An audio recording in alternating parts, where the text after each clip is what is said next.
Good morning, everyone. My name is Bassem Ala, and I will be your first presenter of today. We have all often heard about this big, scary thing called global warming and how that we humans are automatically implicated in this bizarre phenomenon. As citizens, we have always been told by our government and various environmental organizations to try to reduce our carbon footprint and to change to a more conventional lifestyle to adapt to the consequences of this phenomenon.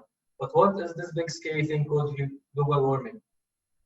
Well, global warming can be simply explained as the gradual increase of global temperature, which has drastically increased in the recent years due to various reasons. The effects of global warming are very much noticeable. They cause various natural disasters. The most recent of them was the Australian wildfires, which, as we have seen, have lasted for more than a month and caused major losses in human lives. Natural disasters continue to increase and continue to pose a threat to our future and our lives. But as I've said before, global warming has various reasons. And in this presentation, my team and I decided to focus on what we believe is the main reason behind global warming, which is greenhouse gases. Greenhouse gases cause this effect that is called greenhouse effect, in which our atmosphere acts like the glass in the greenhouses in which we used to grow plants. They allow the sun rays to enter, but due to the accumulation of these gases, the sun rays are not allowed to exit back to outer space, which causes the increase of temperature that we notice and see today. These gases include carbon dioxide, methane, nitrous oxide, and many more, but these are the major three. While methane is believed to be 85 more powerful than carbon dioxide in capturing heat, yet carbon dioxide holds the highest percentage of accumulation in those gases at almost 81%.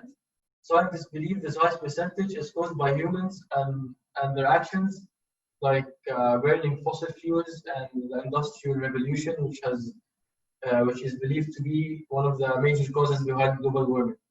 But what are the actions being taken by our governments and institutions to try to prevent the consequences of global warming from harming our future and threatening our existence on Earth? And what could be the consequence if we did not act soon and did not to try to prevent and stop the problem? These questions, I will leave them to be answered by my colleague, whom I will leave the floor to now. Hello, my name is Mustafa Magdi, and I will talk about the international action to avoid the climate changes. In the last 20 years, the world has tried hardly to find a solution to this climate change. So they have put some treaties we are gonna talk about. We are gonna talk about two of them.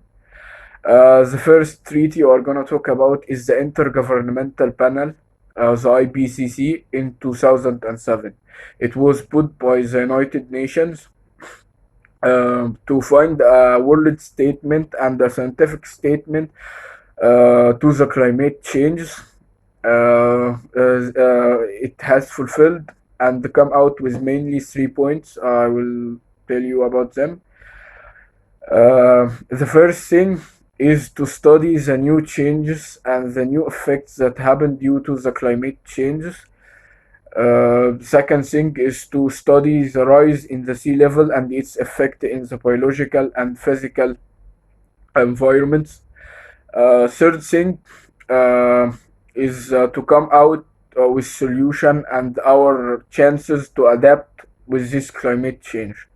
It states many other points. You can read it. I will put the link of the treaty down there. You can read it, but I think these are mainly the three main points they have put.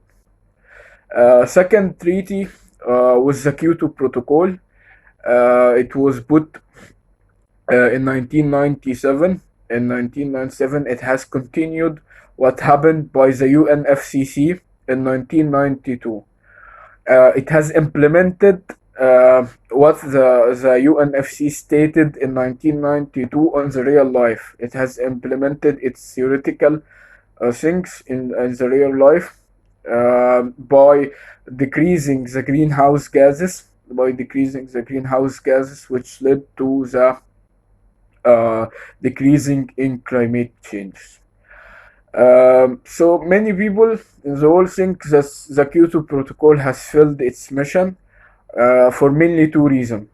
First reason was that the Kyoto Protocol doesn't match the standard of about 80% of the country in the world. There was only 20% involved in this protocol, and it has a great economic and financial loss to the countries which are in this project. So, in 2001, the United States of America has resigned this protocol due to the great financial loss to it.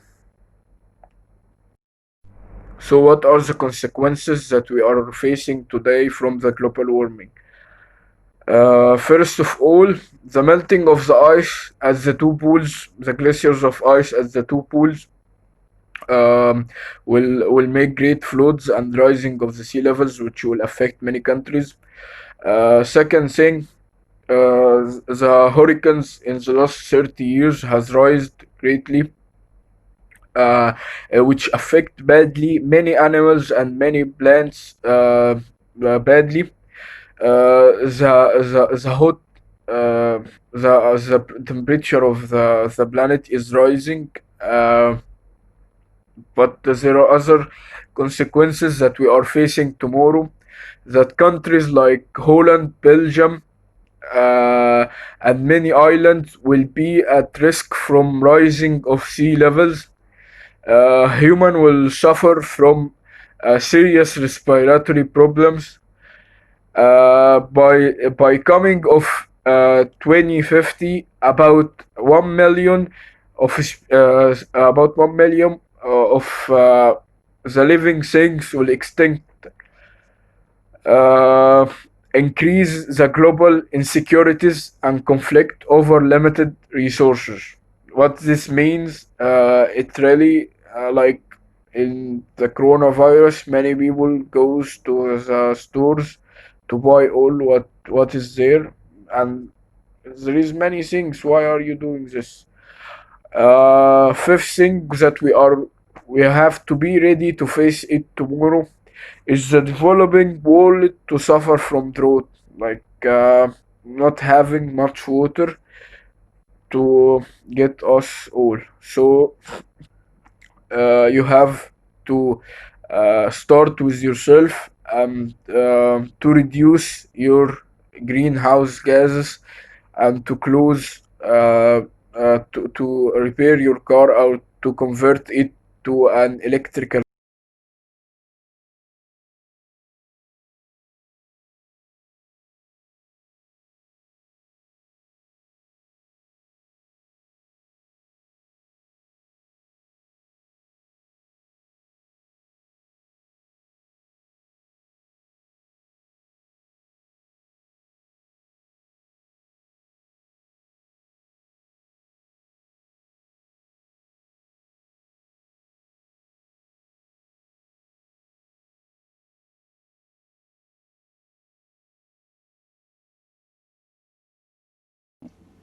Welcome everybody, I'm Hazem and I'm gonna continue what my friends have begun.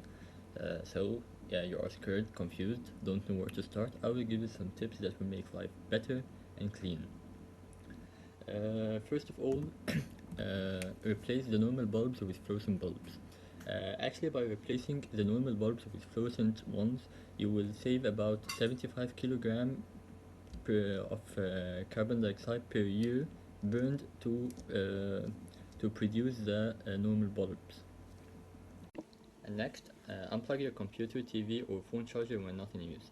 The Natural Resource Council says that the cost of the plugged-in but not in use devices is about $165 per household, or about 19 billion US dollars per year in the United States.